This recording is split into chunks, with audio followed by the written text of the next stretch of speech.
the violent clashes between protesters and police are actually starting to ease nationwide as activists continue to demand an end to police brutality and racism in the United States. Now, many of these peaceful protesters defied curfews while demanding justice for George Floyd, Ahmaud Arbery, and Breonna Taylor. However, there were still some moments of unrest, some tense exchanges, and some arrests, especially in Washington, D.C., where demonstrations escalated near the White House overnight. Things remained largely peaceful, but protesters and police did face off at times. We didn't try silence, we didn't try voting, we didn't try everything. We had a black man in the office, bro. They were still killing us, bro. What do they want us to do now? At the end of the day, we're out here getting killed. I got a little brother, I got family.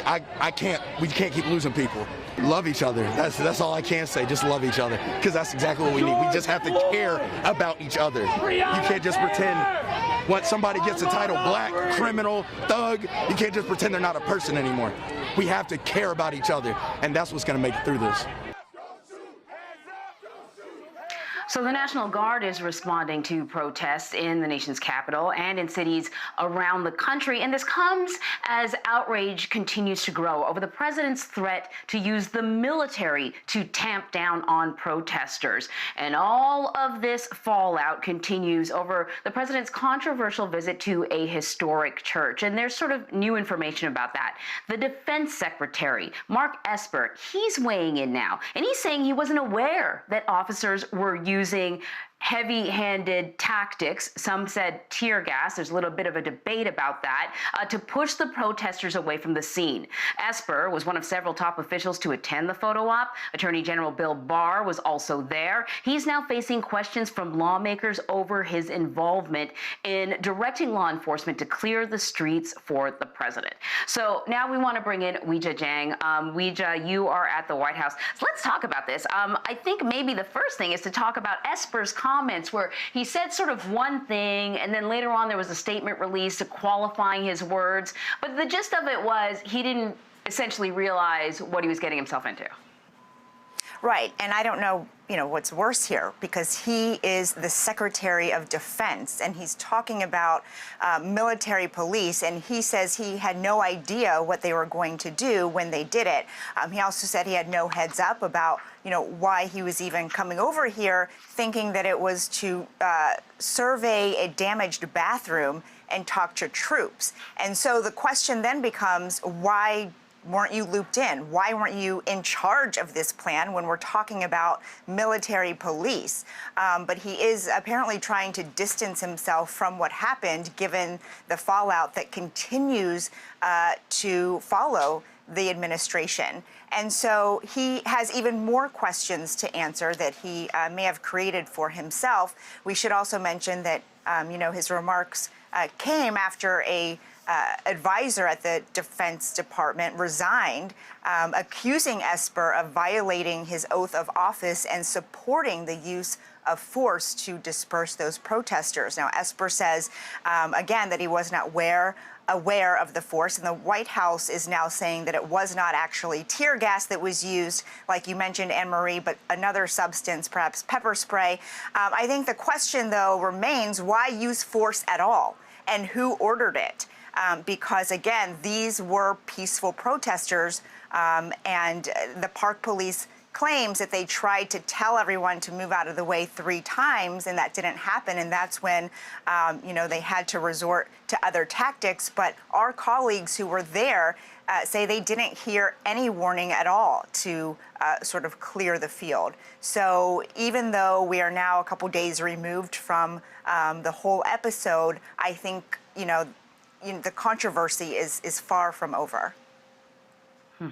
Yeah, it is interesting that the president is fixated and his allies are fixated on whether it was pepper spray or whether it was tear gas. The fact that they use a chemical irritant on peaceful protesters so that the president could have this photo op at St. John's and then later on at the National Shrine for St. John Paul, which is, I guess, what a lot of people are talking about. As far as Secretary Esper, I mean, in one way, the claim that he makes rings true, because if it wasn't true, you'd come up with a better excuse than the President of the United States asked me to go to visit a bathroom with him. I guess if POTUS asked you to go to the bathroom with him, what do you say? You say yes, I guess, right? A little bit of humor there, but it just strikes me as an unusual defense. You know, sometimes you got to laugh when these things happen and when these officials say things like this. But one thing that people are not laughing about, Weijia, is that visit to St. John Paul II's National Shrine yesterday. What's the Archbishop of Washington saying about this?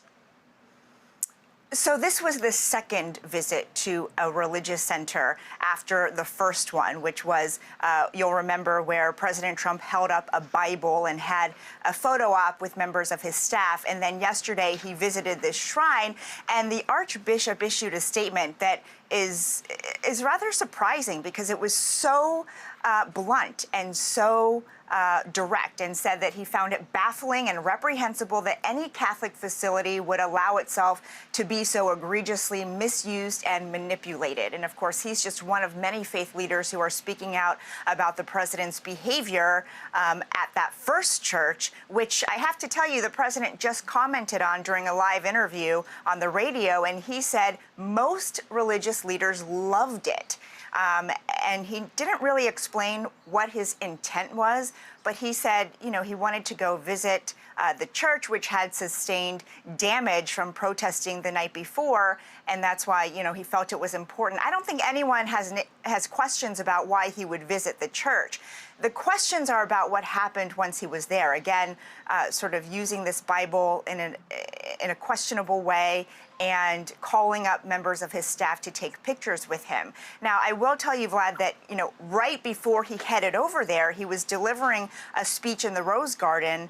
And to your point about Secretary Esper, the president wrapped it up by saying, I'm going to go visit a very special place. So now you have Esper saying he thinks that very special place was a damaged bathroom. A lot of things just don't add up here. And again, the questions are all centered around that visit, you know, and the events that happened beforehand. So we've heard from prominent religious figures in Washington, D.C. What are we hearing from Democrats and Republicans, politicians, about the president's words over the past couple of days and his actions? Well, no surprise that Democrats are really criticizing the president for having a lack of leadership.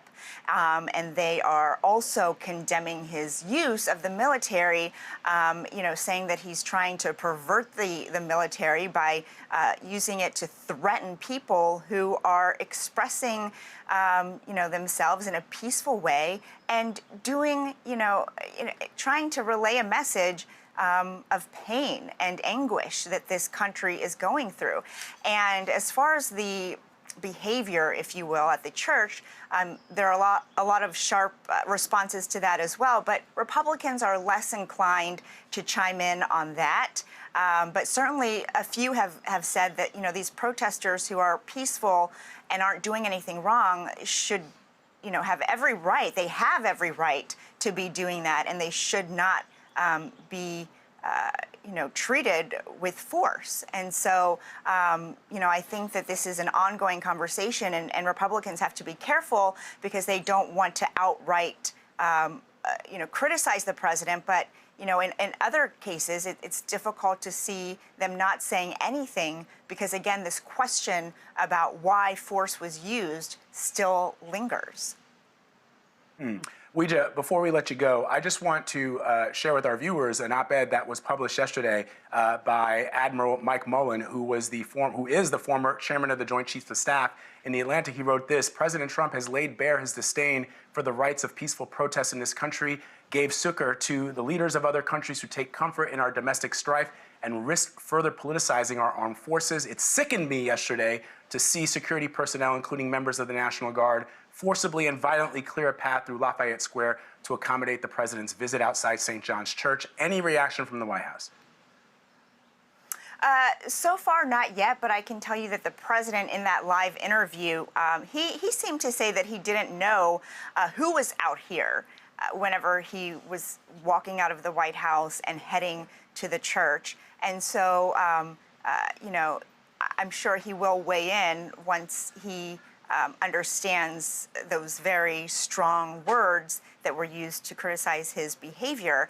But the president will not likely offer some sort of apology, because he is really standing by his decision to bring in the National Guard, and in fact wants to use them even more across the country. But I think it's really interesting that the president just now was pushing back against one of the main reasons why we know he wanted to come out here in the first place.